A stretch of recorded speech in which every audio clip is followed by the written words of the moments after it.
लाहौर में मुर्गा मुर्गी की धूमधाम से शादी। मुर्गी ब्यूटी पार्लर से तैयार होकर आई।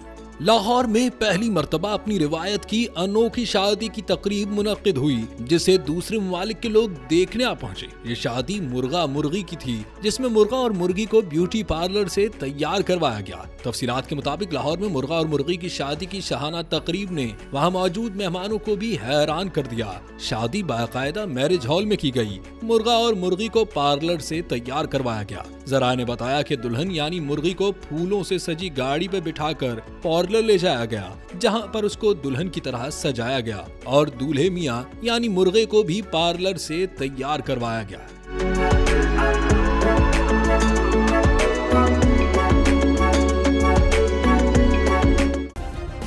सब्सक्राइब करें और बेल दबाएं ताकि कोई खबर रह न जाए।